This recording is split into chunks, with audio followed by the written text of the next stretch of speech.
On nous informe que le professeur Jean Bayebek, candidat de l'UPC à la présidentielle d'octobre 2025, la décision a été prise le 15 janvier 2025 du côté de Bafoussam. Il a été choisi parmi 12 propositions comme candidat lors du comité directeur inclusif de l'UPC, tenu alors le 15 janvier 2025 à Bafoussam. Sur les 139 présidents de section, le professeur Jean Bayebek repart donc avec 27 citations devant Balaguer Côte 22, Michel Éclador, Bébois 21, Robert Bapon-Deportes 20 citations.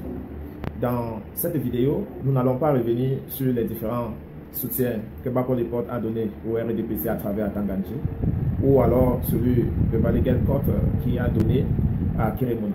On va se concentrer notamment sur les adversaires de Jean Bayebek, notamment M. Biapol et le professeur Maurice Kamto. Alors, Jean Bayebek, candidat officiel de l'UPC pour la présidentielle d'octobre 2025. L'UPC a donc tranché lors de son comité directeur inclusif tenu à Bafoussam le 15 janvier 2025 avec 27 citations sur 139. Ça ne fait même pas la moitié. Mais il a quand même pu avoir mieux que Balaguer 22, Michel Éclador 21, Robert Bapon-Deportes 20. C'est une étape cruciale pour le parti qui se revendique la plus vieille partie et également le parti qui a l'âme modèle des nationalistes camerounais. Maintenant, ce qu'on veut comprendre, c'est qui est le professeur Bapon-Deportes et quelles sont ses chances face à Paul Biya ou encore Maurice Kamto. Nous, on définit Bapon-Deportes, c'est un chirurgien, orthopédiste et traumatologue camerounais reconnu pour être l'un des meilleurs de sa spécialité en Afrique. Il est responsable du service d'orthopédie et traumatologie de l'hôpital central de Yaoundé et enseignant à l'université de Yaoundé 1. En plus de sa carrière médicale, il est membre de l'Union des populations du Cameroun (UPC) et a été désigné le 15 janvier 2025 comme candidat officiel du parti pour l'élection présidentielle d'octobre 2025. Concernant ses chances face à des figures politiques établies comme Paul Biya et Maurice Kamto, plusieurs facteurs sont à considérer. Paul Biya, au pouvoir depuis 1982, bénéficie d'une longue expérience politique et d'un réseau d'influence très solide.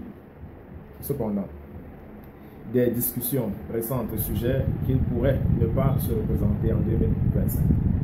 Quant à Maurice Kamto, leader du mouvement pour la renaissance du Cameroun, il est considéré comme l'un des principaux opposants, sinon le chef de l'opposition camerounaise, et jouit d'une popularité significative, notamment en cette année électorale au Cameroun. Le professeur Bayebek, bien que respecté dans le domaine médical, est moins connu sur la scène politique nationale si ce n'est que les débats de dimanche. Sa récente désignation comme candidat de l'UPC pourrait renforcer sa visibilité, mais il devra rapidement établir sa présence politique et proposer un programme convaincant pour rivaliser avec des adversaires de longue date. De plus, des déclarations antérieures indiquant qu'il a exprimé son soutien à Maurice Kamto, ce qui pourrait influencer la perception de sa candidature.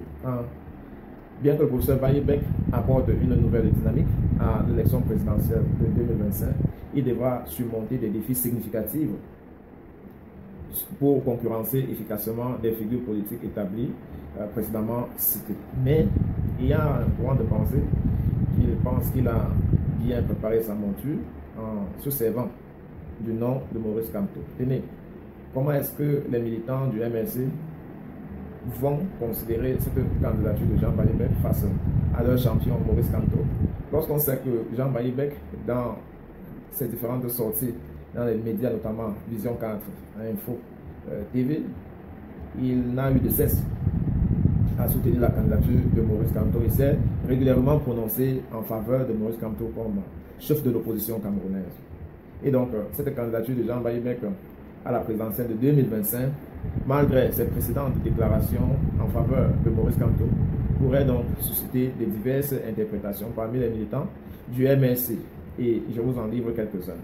Certains vont considérer ces déclarations pro Kamto en se disant Jean Bayebek a plusieurs reprises exprimé son admiration et son soutien à Maurice Kamto, déclarant que ce n'est pas Kamto qui a besoin de la présidence, mais la présidence qui a besoin de Kamto. Ces propos pourraient être perçus comme un signe de respect et d'alliance idéologique, ce qui pourrait atténuer les tensions potentielles entre les deux camps. Cependant, certains militants du MLC pourraient y voir une incohérence dans sa décision de se présenter contre celui qu'ils considèrent comme le meilleur candidat.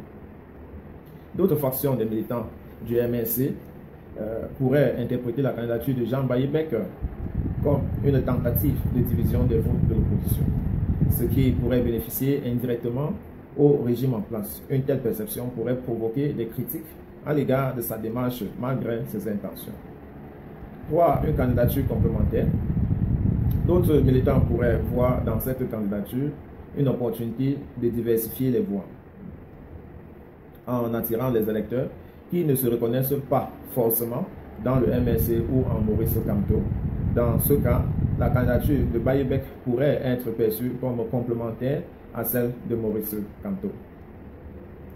En 4, impact sur l'alliance potentielle.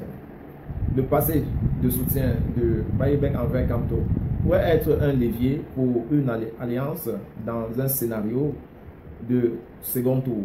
Mais on sait qu'au Cameroun, il n'y a pas de second tour. Mais à la dernière minute, pas ce qu'on a eu en 2018 où on a dû être en coalition avec Kamto. Mais garde quand même ces bulletins de vote dans les bureaux de vote. Les coalitions de dernière minute ne s'attendent pas en médecine. Cela pourrait aussi apaiser une partie des militants du MLC qui craignent une division. La réaction du MLC et de Maurice Kamto. La manière dont le MLC et Maurice Kamto réagiront officiellement à cette candidature sera cruciale. Une attitude inclusive ou respectueuse pourrait calmer les tensions, tandis qu'une critique directe pourrait exacerber les divisions au sein de l'opposition. Les militants pourraient être partagés entre une certaine méfiance à l'endroit de Jean Bayebek et un respect pour sa structure politique publique et ses valeurs démocratiques. Beaucoup dépendra de sa stratégie de communication et des actions politiques du professeur Jean Bayebek dans les mois à venir, ainsi que la posture adoptée par Maurice Kamto et le MLC face à cette candidature.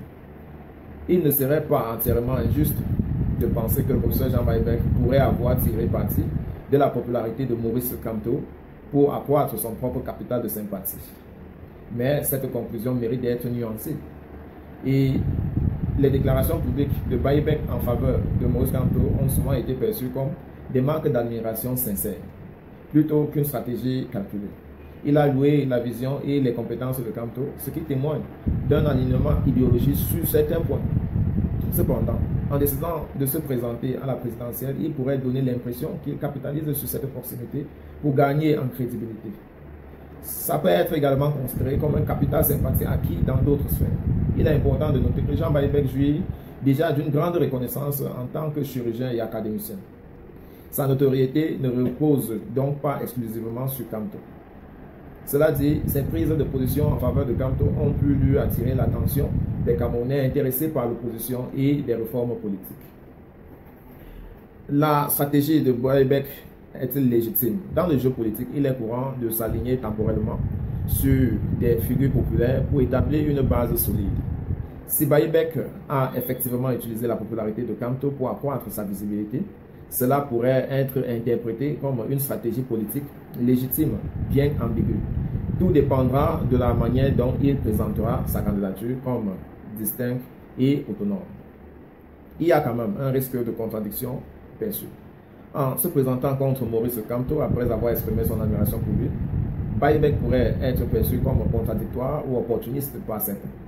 Il devra clarifier sa position et expliquer pourquoi il pense être une meilleure alternative, tout en restant cohérent avec ses déclarations antérieures.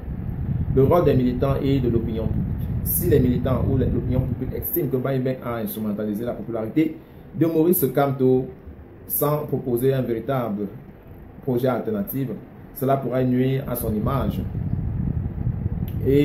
Cela pourrait nuire à son image. À l'inverse, s'il parvient à démontrer qu'il s'inscrit dans une démarche constructive et complémentaire, il pourrait donc gagner en crédibilité.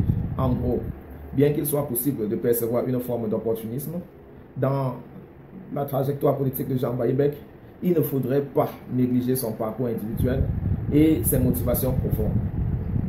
La manière dont il gérera sa campagne et justifiera son choix face à Maurice Kamto déterminera donc si cette perception deviendra un réel obstacle ou à son ambition présidentielle. Quant à vous, que pensez-vous de cette candidature de Jean Baïbek à moins de 10 mois de la course à Étouti? J'attends de lire vos messages et à très bientôt.